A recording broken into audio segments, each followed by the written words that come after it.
welcome to Brainfluence. I'm Roger Dooley. Today's guest has been here before, maybe more times than any other guest. When we talk about thought leaders, my friend Mark Schaefer is the prototype. Every couple of years, he writes a new book. It's always insightful and focused on a major strategy. Each topic is relevant to the current situation marketers face. Mark's new book, Audacious, is an example of that. He shows marketers how they can survive and thrive in these onslaught of AI-driven marketing. And since we last spoke, Mark has become a lecturer at the Haslam School of Business at the University of Tennessee, my B school alma mater. So welcome to the show, Mark. Oh, it's great to see you again, Roger. Thanks for thinking of me and having me here. Well, always a pleasure. These conversations are such fun. We should do them more often. We shouldn't wait until you have a new book to do them. I agree. But you are very prolific, certainly more prolific than I am. I'm curious, before we get into the details of Audacious, Mark, do you have a process for books? Do you set a schedule? I know I talked to one very famous author who says, yep, every 2 years I do a new book so I can get a new round of speaking gigs. But I know yours follows a little bit of schedule like that, but is it really on schedule, or is this more of, you wait until inspiration strikes and go for it? Well, if you look at my publishing history, it would look like I have a schedule because I have written a book about every 2 years. But the way I write a book is I have to find a problem that is just sort of troubling the world, the marketing world. And then I immerse myself in it and think about it. And I think, well, if I can find a solution to that problem, that would be a really good book. And it takes a while for it to lock in because writing a book is a big sacrifice. It's a big commitment. So I don't have a plan. I don't have a strategy to write books every few years. It has to follow from the commitment. It has to follow from the idea because I never want to let people down. I don't want to write a book just to write a book. It's, my books are, I think, just very practical and helpful. And that's what I'm known for. And that's what I want to continue with that strategy. Makes a lot of sense, and I wish I could emulate it, at least with a little bit greater frequency.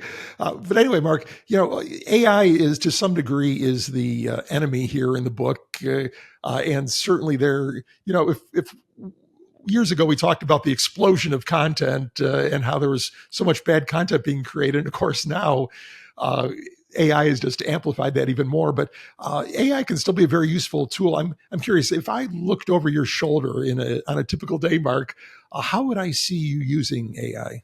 Specifically for the book, I mean, I did write the book. The book it's my words, but it did help me in a unique way. After the book was finished, I uploaded the book to ChatGPT and to Claude, and I said, read the book. What is missing? And I'll be darned if both LLMs didn't come back with exactly the same answer. They said, you need a chapter on measurement. And in my original outline for the book, I had a chapter on measurement and decided to skip it because I was tired and it was too hard. But I went back and actually wrote a new chapter. On a day-to-day basis, I spend most of my time alone. I have an office in the woods in Knoxville, and so ChatGPT and to some extent Claude and Perplexity, it's a constant companion. It'll help me brainstorm. It'll help me refine ideas. It'll help me poke holes in ideas and strategies. It'll help sort of fuel my curiosity. So I use it really almost every hour of the day in some way. Do you have a preference? We mentioned both ChatGPT and Claude, which are kind of similar models, but do you have a preference between the two? Well, for research, I use Perplexity. And the reason is that Perplexity gives you the actual links. It gives you the actual references. And so as an author, as a speaker, as a teacher, I want to make sure that the thing isn't hallucinating. Um, when I was writing the book, I went to ChatGPT and I said, I needed some case studies, right? And I said, well, I'm looking for case studies of companies that did X, Y, Z, but the companies have to be like under $100 million. So it came up with this list of case studies. I started reading these case studies. I thought, I've never heard of some of these companies. And I asked the question to ChatGPT. I said, did you lie to me? And it said, yes, I did. Well, didn't Yeah. lie about that. So when it comes Yeah, to but research, I bet they were amazing case studies, Mark. they I were bet that amazing. they sounded just perfect for exactly what you asked for. And the problem with these models is I think they try to please too Oh, they much. do. They do. So I use Perplexity for research. I use ChatGPT. I find it really good for analysis, especially if you have the data. I use Claude sometimes. Actually, if I need something in writing, I always use Claude. I would say, I've done tests where I get just stuck on a paragraph or something, and I'll write something, and I'll just say this isn't coming out right, and I hate it, and I'll put the paragraph into ChatGPT, and I'll put the paragraph into Claude, and I'll say make this clearer, and Claude wins 98% of the time. So in terms of like creativity and writing, I prefer Claude. So those are the three I use the most. Right. I tend to prefer Claude too for its emotional intelligence, if you will. It seems to better understand human emotions. I know I had an extremely poorly written, insensitive letter from executives to some of their customers. I mean, it was something that you or I would have looked at that and said, "Oh, I can't believe they're going to actually send this to their customers." And I asked both ChatGPT and Claude to evaluate it and predict how customers would react. And Claude was much more on point, where point out, yes, these customers are, the brand's most loyal and highest spending customers. They are going to be very irritated by this. They're going to call the brand's loyalty into question, and so on and so on. But in any case, on to your book. It's rather audacious to title a book "Audacious." How would you describe the core concept of the book, Mark? Well, I'm a very practical person. I mean, I grew up in in B2B marketing. I guess I grew up in a blue collar family, and if you think about the issue, and it's more than a problem. The the idea of AI in our world, in our lives, it's really an existential issue. And so, what is the role of marketers in an AI world? And it's something that you can't really sugarcoat. At least I'm not going to sugarcoat it. I'm not going to say everything's going to be okay. Just take another class. The real idea is that you cannot take another class to be smarter than AI. You cannot get another degree to be smarter than AI. And to thrive and survive, you can't outsmart it, but you can outhuman it. And that's been a theme of some of my other books. So what does that mean? It means that just being merely competent doesn't cut it. Being competent is ignorable. Being competent is average. I mean, AI can do that already. So you've got to wake up and you've got to look at your world. And I have some research in the book that shows most of the marketing and advertising world is boring. Most of the marketing and advertising world is vulnerable. And if you're boring because the law says you have to be boring, well, then okay. But if you're boring because you're afraid, or you're boring because that's what's easy to get through the legal department, that's where I think it's time for a wake-up call. And that's the main theme of the book, is that we've got to push ourselves into new ways. We've got to ignite the uniquely human fireworks at this time to stand out above the blah, because AI is certainly contributing to the blah. Well, you begin the book with a story about an amazing drone show in my hometown of Austin Yeah. that was, at that point, such a novelty that people actually left restaurant tables where they were dining to go out and watch this advertisement, basically, which is a pretty amazing feat if you can get people to stop eating and go look at your ad. But I would guess that at that point, there are a lot of small brands, small companies, local businesses that say, well, okay, yeah, I get that. That's a real attention getter, but that takes a big budget, And in some of the other stories from that same agency that you described, but they're these sort of really sort of big bang things that get people's attention in a major way. But what options are open to smaller brands and companies? Well, I'm glad you talked about that story because that was really the genesis of the book. It's um, we live in this world where every person listening to us today wants to be seen, wants to be heard, wants to be discovered, and it's harder and harder and harder. And I've spent my career, at least the last 12 years, studying this. How do we become the signal against the noise? And then here's this example of a drone show where people are leaving their hot food to go see an ad. Not just see it, but record it and share it on social media with the world. And I thought, could I do that? Could I create an ad that was so great people would leave a restaurant to do it? And the answer is no.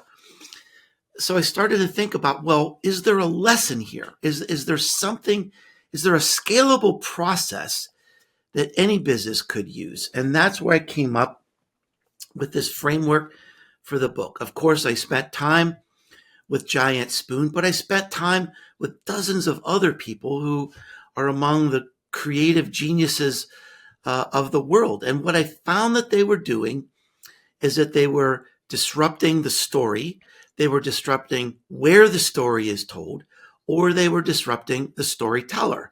Now, that's a pretty simple framework. That's kind of accessible that if you evaluate where you are today, where you are with your marketing, where your competitors are, and you look at, okay, well, if we break it up into these categories, is there a way that we can twist it and turn it in a way nobody's ever seen before that would earn us attention in a new way? That's really what I mean by Audacious.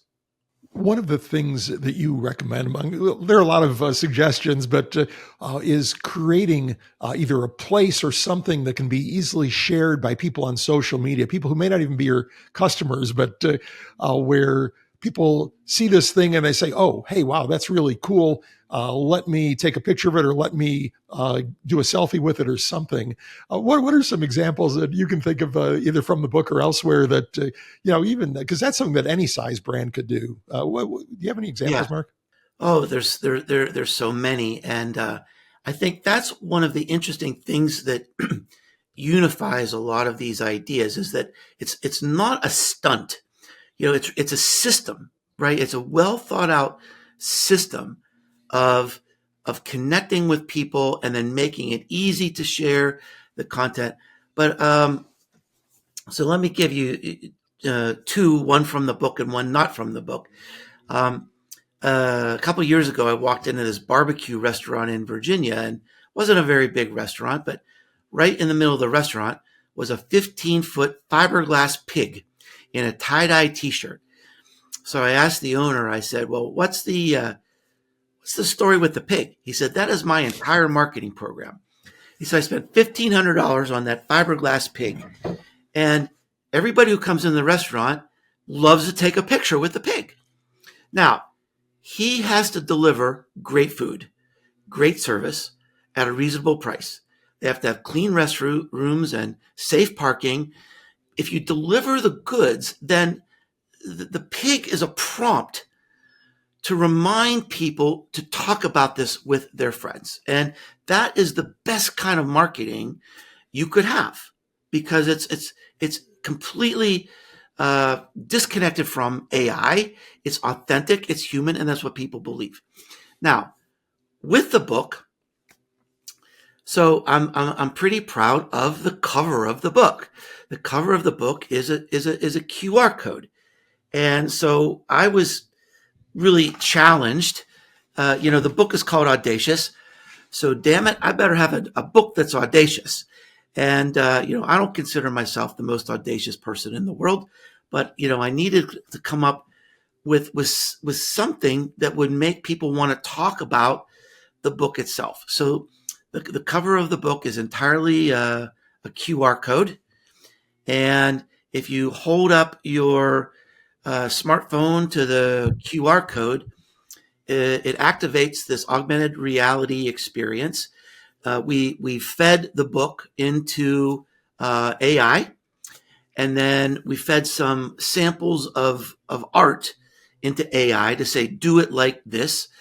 And so the book cover changes endlessly, and it interprets stories from the book as abstract art and turns that into a cover. So it's sort of mesmerizing, but also it illustrates the point where I've disrupted the story. I've disrupted where a story is told. I'm disrupting who's telling the story. I mean, the story in this case is being told by the cover of a book. So it's fun. Hopefully, it's something that will get people's attention and something that they'll talk about. But we'll see. It's an experiment. Right. And throughout the book, Mark, you've got QR codes where people can get different experiences and so on from the just sprinkled throughout the book. So that it reminds me, some years ago, our mutual friend Scott Stratton wrote a book, QR Codes Kill Kittens, and about all the ridiculous ways Yeah. that brands try to use But QR codes that were. I think he wrote that before the pandemic. Oh, yes, yes, it Yes, was. the And pandemic. at that point, Yeah, the people pandemic didn't know what changed. they were. Yeah, pandemic changed the world for QR codes. Yeah, it was amusing because people didn't know what they were, but also brands didn't know what to do with them. They'd put them on the front door of their store so that as you approached the front door, it would slide out of the way, or put it on an airplane banner that there's no way you could possibly Yeah, uh, zoom in on it. And so I just, but yeah, it was a funny book. It wasn't really all that serious, yeah. but it is funny how things have changed in the intervening years. And you actually cite some ways that brands can use QR codes to get some extra attention, right? Well, I mean, I think what I was doing here was um, I really felt like I had a small window of time where I could be the first to do something like this, because the technology exists where QR codes are now an everyday occurrence, maybe even a preferred way to communicate and get information in some ways. So QR codes are common and they're useful. And then you've also got AI, and AI can do things in a different way. And now, if we can connect those things, we create a book and a book cover that's never been seen before. And I had a sense of urgency about this because the technology was not easy to create. It was rather nerve wracking, to be honest, but but we got it to work, and it works really well. But it's the first, and and so we just combine things in a new way. And some people say, well, this is sort of an anti-AI book because it talks about how humanity can transcend a lot of these things. Except when I have a whole chapter talking about here's how we can use AI to be more audacious. And this is one of the ways where we live in an era of magic, just magic. And if you're creative, you can be more creative, and if you're inventive, you could be more inventive, and if you love writing, you could be a better writer by using some of these tools. And so that was the opportunity I had by combining these existing technologies to create something new. Mark, when a marketer tells me, "Oh, there's so many competitors and they're all selling at such low prices," I give them two words: liquid death. Right.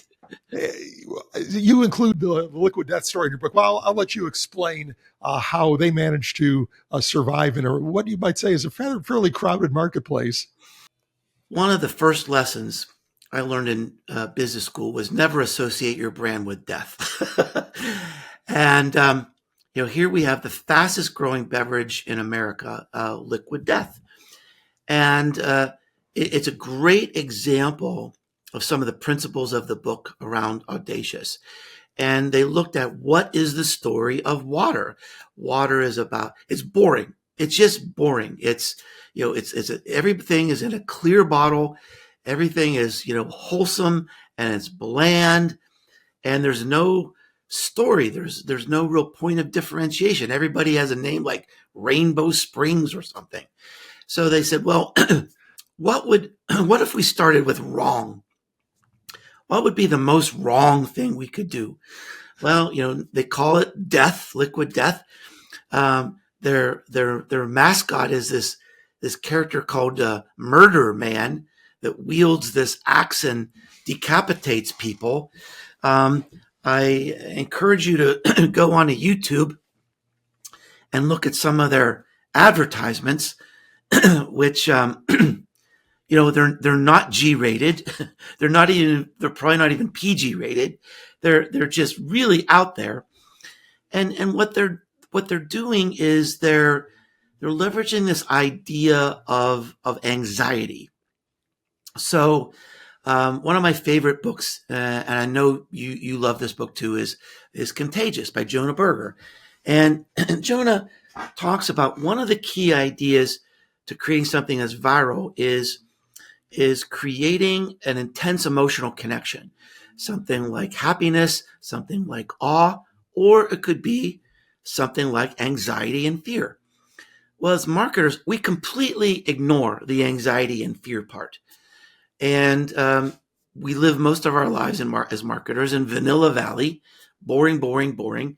And what Liquid Death is, and a few other brands are starting to do now, is they're saying, what if we make people a little uncomfortable? They're going to remember that too. They're going to talk about that as well. And so that's why it's a great case study for the book, because it's disrupting the story in a very memorable and inventive way. Yeah, I really love it. They're so, it's so unexpected that it sort of jars you. You see it on the shelf, and what's this liquid death? You think it's going to be some like incredible caffeinated energy drink full of mushrooms or something, and it's water. Yeah, even their ads say, "Don't be afraid, it's just water." It's wild. So, Mark, you do something that I haven't seen any other author do. As you read through the chapters in the book, chapter 16 is titled "The Most Important Chapter in the Book." Now, that's really, I guess, one way to draw readers' attention to that chapter. What is so important about that chapter, and why did you single it out? Well, I was being transparent. So, I again, my books are, I think, just very practical. And as you go through this book and you have all these, people with all these great ideas and all these inspiring practical tips, I can imagine a person sort of slumping in their chair thinking, yeah, but what about me? I work for this company. They're not going to let me do this kind of thing. And so that chapter is about culture and courage, because none of this is really possible without a culture that sort of dismisses fear. I think fear is kind of the source of most boring. Is we're boring because we're afraid. We don't want to piss someone off. We don't want to rock the boat. It's easy to get it approved through legal, so we're going to do it this way because we've always done it this way. Or maybe it's just I don't want to lose my job. I just, I'm afraid to try something new. Now, there might be practical reasons to be boring. If the law says if you do something, you're going to, be put in jail, well then, don't be put in jail. But if you're boring because you're afraid, then this chapter is for you. And it talks about, just I got to meet just some amazing people. And one of them is Bianca Guimaras. She is one of the co-founders of probably the hottest advertising agency in the world right now. It's a company called Mischief in New York, and she came from the traditional advertising world. And she said the biggest problem in marketing and advertising is fear. And so we are devoted to creating a company that will work without fear. We're not going to be afraid. We're not going to run on fear. We're not going to be afraid of our customers. We're going to start with strategy, and we're going to be a little crazy. So she's a great role model, I think, for how she has had just a tremendous amount of initiative and courage to sort of work against the system and become a superstar in the world of advertising. Yeah, you also use the phrase, maybe in that chapter, scare your boss, which is, I think, a great message, not even just in marketing, but in general. I mean, Yeah. too often, people in organizations tend to be kind of reserved, conservative. Boss is going to reject us. And of course, bosses are notoriously conservative. I mean, they probably got where they are by being not being wildly innovative, but rather getting things done. And, Yeah. but to me, that's a great message for anybody who's working in an organization. Don't be afraid to scare your boss a little bit. Yeah. I mean, I basically built my whole career on that, where, you're right. Bosses might be, conservative. They might be slow to change, but they also don't want to get fired. They don't want to fall behind the competition. And so, I mean, my system, as I look back, almost really at my entire career, is to disrupt the system, is to scare my boss and say, look, the world is moving this way. But let's do this pilot. We're going to do a 6-week pilot or a 3-month pilot. It's going to be a little bit of money. And today, it's easier than ever to do that because we have AI. We have the internet. You can try things for almost no money and no risk today. So this idea of moving your career forward on pilots is easier than ever, and works really well. One last question, Mark. One of my favorite books of yours is Known. To me, it is the definitive book on personal branding. How would you translate the ideas in Audacious to building your personal brand? That is a wonderful question. I'll tell you a little secret that I think there is a connection between personal brand and the Audacious book, and I didn't go there because it just would have made the book too big. But there definitely are connections, and I'm playing around with the idea of my next project being another edition of Known. Known is creeping up on 10 years. I've learned a lot about personal branding since then. And it kind of goes like this, is that the more you're known, the more trust you're given. And you also have this luxury of choice. So let me give you a very specific example. So I got to visit Giant Spoon. It was one of my first stops on my Audacious tour, trying to learn how people are doing these things. And I asked the president of Giant Spoon, Mark Simons, I said, how do you get companies to buy into this stuff? And they've worked with some very conservative companies. They work with GE. They've worked with Hewlett Packard. He said, a record of success gives you a much wider berth to propose something that's a little crazy, because you have this track record. You're known and you're trusted. And whether you're a company or an agency or an individual, I think there is that connection. And I think there's another connection, again, that I decided not to draw it out in the book because it just would have been too much. But, the theme of the book is what is the role of humanity in this AI world?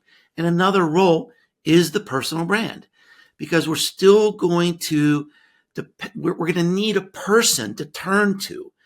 When ChatGPT came out, I interviewed Shelley Palmer. Shelley is a great tech analyst in New York, and I said, Shelley, what do you think about this? He said, well, I'm terrified. He said, I just asked it to write a blog post in my voice, and it did a perfect job in 3 seconds. He said, I've been blogging every day for 15 years. He said, I'm 80% replaced. Now, that does seem terrifying, but let's consider, what is the 20%? What's the 20% that isn't going to be replaced? It's his personal brand. Shelley is known. He's beloved. He's trusted. He has nothing to worry about. No matter what happens in this world, people will always read his blog. They will always see his speeches. They will always read his books because they love him and they trust him. And this connection of the personal brand to the AI world, I think is an important one that I didn't get into a lot in this book, but it's a great point that you bring up. Well, I'll look forward to that next book, Mark. Mark, how can our audience find you and your ideas online? Well, it's very easy. You don't have to remember my name, and even spelling Schaefer can be a challenge, but you just have to remember Businesses Grow. If you can remember Businesses Grow, that's my website. And you can find my blog, my podcast, all my books. The book we talked about today was Audacious, How Humans Win in AI Marketing World. And you can find all my social media connections there. And I'd love to stay in touch with you and hear from you. Fantastic. Mark, thanks so much for being on the show. It's always a pleasure. Thank you, Roger.